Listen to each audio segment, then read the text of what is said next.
Cumorah, Where the Nephites Landed, Volume 1, copyright 1992 and 1995, all rights reserved. Unauthorized copying is prohibited and dishonest. Book of Mormon geography has been a great unanswered question since the Book of Mormon came forth through the prophet Joseph Smith, Jr. to the present day. Brother Thomas Stewart Ferguson, who convinced Howard S. McDonald, then president of BYU, to establish a Department of Archaeology. Brother Ferguson's greatest love was establishing the proof of the Book of Mormon's truthfulness through the study of archaeology in Mesoamerica. Brother Ferguson was sure that it could be done by establishing the location of cities and dates in Mesoamerica within 10 years if enough funds could be procured. He was able to get President David O. McKay of the Church of Jesus Christ of Latter-day Saints to sponsor his search and receive $250,000 from the church to do so. At the end of the 10 years and his search in 1975, Brother Ferguson wrote, "With all of these great efforts, it cannot be established factually that anyone from Joseph Smith to the present day has put his finger on a single point of terrain that was a Book of Mormon geographical place. And the hemisphere has been pretty well checked out by competent people. Thousands of sites have been excavated." In a letter to Mr. and Mrs. H.W. Lawrence dated February 20th, 1976, Brother Ferguson made very plain the reason why he believed there is no Book of Mormon geography. We quote, "Here is a copy of my recent 1975 paper on Book of Mormon matters. It was one of several presented in a written symposium on Book of Mormon geography. My thesis is that Book of Mormon geography involves a lot more than playing with topography and terrain. The real implication of the paper is that you can't set the Book of Mormon geography down anywhere because it is fictional and will never meet the requirements of dirt archaeology. I should say what is in the ground will never conform to what is in the book." Could it possibly be that the problem has been one of having a map of a city in Utah and looking for its landmarks in the state of California, then not being able to find them and blaming the map for being wrong? Could it be that what is needed is to put the established thinking aside, then start with a fresh look at the Book of Mormon, its translator Joseph Smith, and his associates to prove the Book of Mormon geography? This study represents an exciting new look at Book of Mormon geography. Let us read some of the descriptions of the promised land that are given in the Book of Mormon. We'll read 1 Nephi chapter 2, verse 20. "And inasmuch as ye shall keep my commandments, ye shall prosper, and shall be led to a land of promise, yea, even a land which I have prepared for you, yea, a land which is choice above all other lands." Let us now read 1 Nephi chapter 13, verses 12 through 19.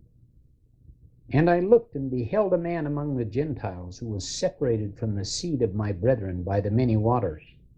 And I beheld the Spirit of God that it wrought upon the man, and he went forth upon the many waters, even unto the seed of my brethren who were in the promised land. And it came to pass that I beheld the Spirit of God, that it wrought upon other Gentiles, and they went forth out of captivity upon the many waters. And it came to pass that I beheld many multitudes of the Gentiles upon the land of promise. And I beheld the wrath of God, that it was upon the seed of my brethren, and they were scattered before the Gentiles and were smitten. And I beheld the Spirit of the Lord, that it was upon the Gentiles, and they did prosper and obtain the land for their inheritance. And I beheld they were white, and exceedingly fair and beautiful, like unto my people before they were slain. And it came to pass that I, Nephi, beheld that the Gentiles who had gone forth out of captivity did humble themselves before the Lord, and the power of the Lord was with them. And I beheld that their mother Gentiles were gathered together upon the waters, and upon the land also, to battle against them. And I beheld that the power of God was with them, and also that the wrath of God was upon all those that were gathered together against them to battle.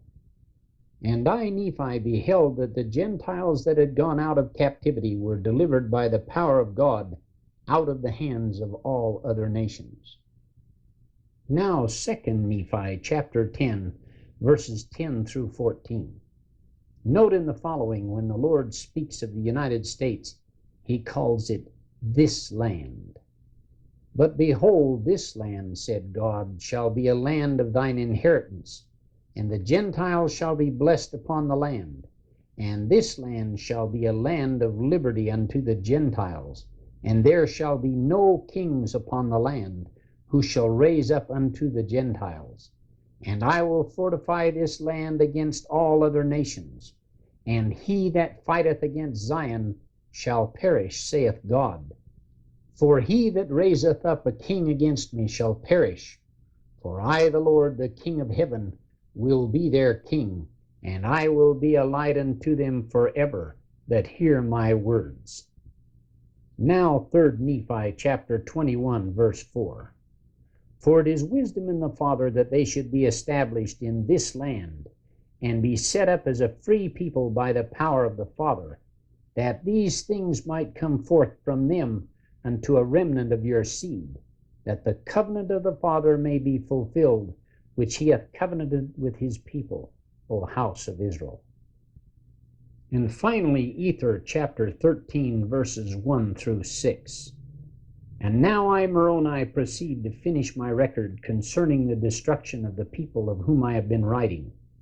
For behold, they rejected all the words of Ether, for he truly told them of all things from the beginning of man, and that after the waters had receded from off the face of this land, it became a choice land above all other lands, a chosen land of the Lord, wherefore the Lord would have that all men should serve him who dwell upon the face thereof, and that it was the place of the New Jerusalem, which should come down out of heaven, and the holy sanctuary of the Lord.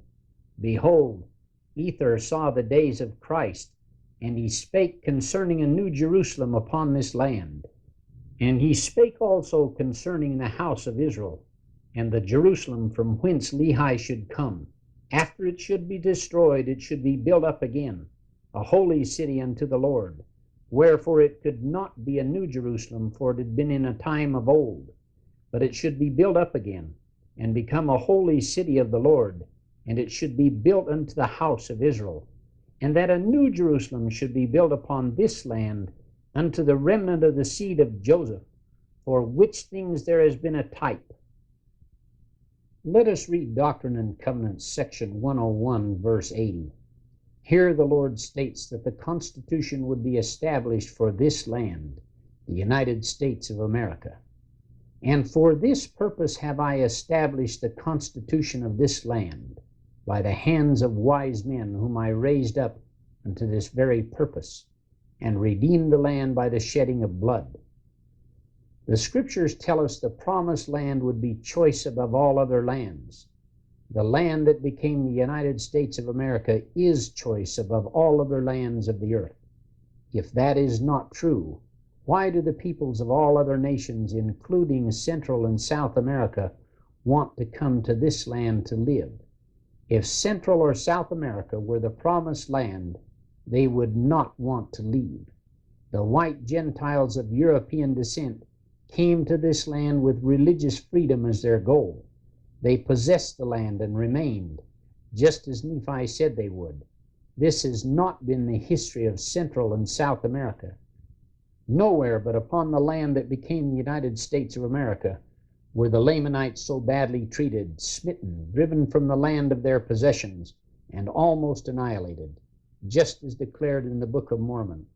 A revolutionary war was fought upon the northeastern portion of this nation. This war freed this land from the grasp of England, France, Holland, Spain, and Portugal. Each of the foregoing nations laid claim to this land or portions thereof.